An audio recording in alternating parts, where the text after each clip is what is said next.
اعوذ باللہ من الشیطان الرجیم بسم اللہ الرحمن الرحیم الحمد للہ رب العالمین الرحمن الرحیم مالک یوم الدین ایاک نعبد و ایاک نستعین اہدنا الصراط المستقیم صراط الذین انعمت علیہم غیر المغضوب علیہم ولا الضالین۔ صدق اللہ العلی العظیم وصدق رسولہ النبی الکریم ونحن علی ذلک لمن الشاہدین والشاکرین والحمد للہ رب العالمین۔ اعوذ باللہ من الشیطان الرجیم بسم اللہ الرحمن الرحیم ذالک الکتاب لا ریب فیہ صدق اللہ العلی العظیم وصدق رسولہ النبی الکریم ونحن علی ذلک لمن الشاہدین والشاکرین والحمد للہ رب العالمین۔ یہ شعبان المعظم کی 14ویں تاریخ ہے۔ آنے والی رات شب برات ہے۔ احادیث اور قرآنی آیت کی روشنی میں اس کی فضیلت بہت زیادہ ہے۔ اس رات کی یہ بات و ریاضت بندہ خدا کو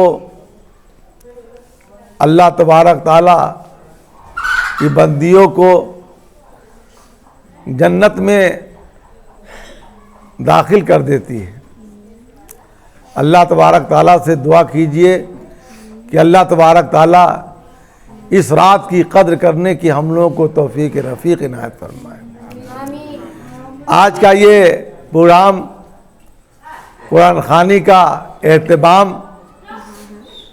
جناب ماسٹر محمد محبوب رضا صاحب نے کیا ہے، اور یہ پروگرام جو آپ سماعت فرما رہے ہیں اس میں کچھ ضروری پیغامات میں پہنچانے کی کوشش کر رہا ہوں۔ اللہ تبارک تعالیٰ تمام مسلمانوں کو اس پہ عمل کرنے کی توفیق رفیق عنایت فرمائے۔ آئیے سب سے پہلے سرکار دو عالم صلی اللہ تعالی وسلم کی بارگاہ اقدس میں ہم اور آپ درود شریف کا نذرانہ پیش کر لیں۔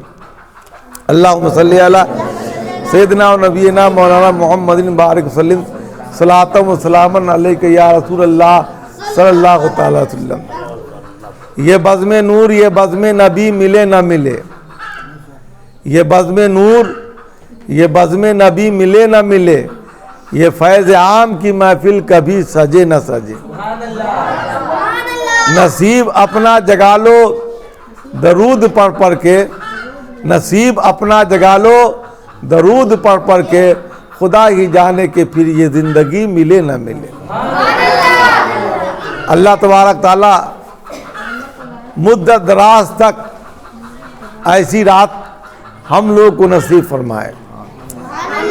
بارگاہ عزت میں دعا ہے۔ اہل ایمان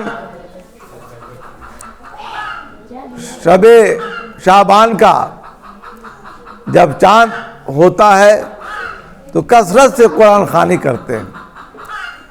قرآن خوانی تلاوت قرآن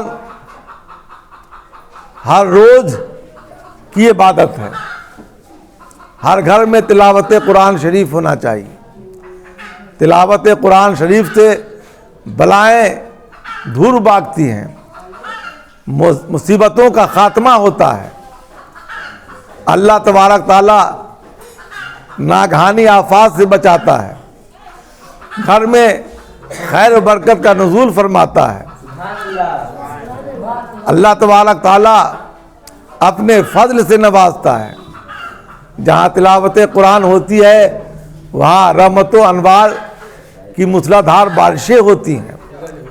اسی لیے میں آج کے اس مقدس دن میں آنے والی رات سے قبل ایک پیغام نشر کر رہا ہوں کہ آپ اپنے گھروں میں روز تلاوت قرآن شریف کیجئے اور اپنے بچے بچیوں کو حکم دیجئے کہ اب وہ تلاوت قرآن شریف سے گھر کو منور کریں، روشن کریں، خیر و برکت کو بلائیں. سب سے اہم ضروری چیز یہ ہے جو میں کہنا یہ چاہ رہا ہوں کہ آج کل کچھ عورتیں جس کا کوئی بھی ثبوت نہیں ہے، اب وہ بولتی ہیں کہ 11 کے بعد 12 شعبان کو یا 13 شعبان کو یا 14 شعبان کو وہی لوگ قرآن خوانی کراتے ہیں جن کے گھر میں کوئی مر گیا ہو. یہ بہت ہی گندی بات ہے اور گناہ کی بات ہے. ایسے لوگوں کو یا ایسی عورتوں کو ان باتوں سے بچنا چاہیے. قرآن خوانی یہ ہمیشہ کی چیز ہے، ہمیشہ کی عبادت ہے. آپ نے کبھی پتہ لگایا، آپ نے کوئی عالم مفتی سے پوچھا کہ یہ جو عوام میں رواج ہے کہ 11 کے بعد سب آدمی قرآن خوانی نہ کرائے، جو عورتیں رواج قائم کی ہوئی ہیں یا لوگوں میں تشہیر کر رہی ہیں، ان سے پوچھئے کہ ان کے پاس کہاں سے یہ دلیل آئی؟ کیا آپ نے کسی جید مستند باشعور متقی عالم دین سے یہ سنا ہے؟ تو آپ پوچھئے گا تو بتائے کہ نہیں سنا ہے. کیا آپ نے حدیث میں دیکھا ہے؟ تو بتائے گا کہ ہم جانتے ہی نہیں. جب آپ کو نہ حدیث سے یہ بات کا پتہ ہے نہ بزرگان دین کے اقوال سے پتہ ہے تو آپ کیوں کہتی ہیں یا آپ کیوں کہتے ہیں کہ 11 کے بعد قرآن خوانی سب گھر میں نہیں ہونا چاہیے؟ ایسی بات کرنے والا نہایت ہی گناہگار ہوتا ہے، چاہے عورت ہو چاہے مرد ہو. قرآن خوانی 11ویں کو بھی ہو، 12ویں کو بھی ہو، 13ویں کو بھی ہو، 14ویں کو بھی ہو، جس کے گھر میں مرا ہو اس کے گھر میں بھی ہو، اور جس کے گھر میں نہیں کوئی وفات پایا ہے اس کے گھر میں بھی ہو. کہیں اس بات کا ثبوت نہیں ہے کہ جس کے گھر میں کوئی آدمی انتقال ہو جائے وہی 12، 13، 14 کو قرآن خوانی کرے، دوسرا نہیں کرے.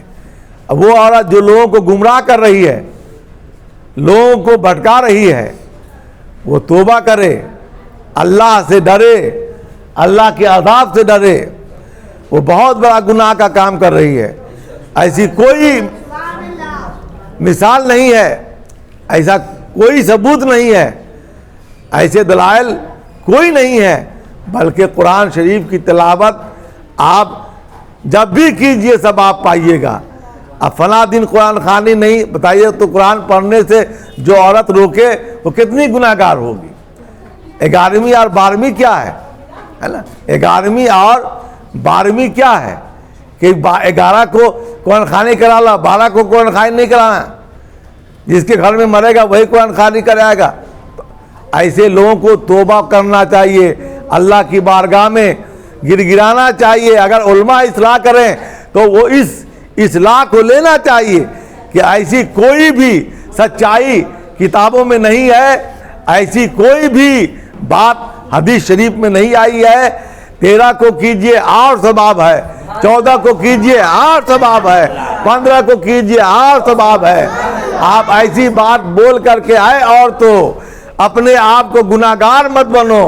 اے مردو تم ایسی بات بول کر کے گناہگار نہ بنو،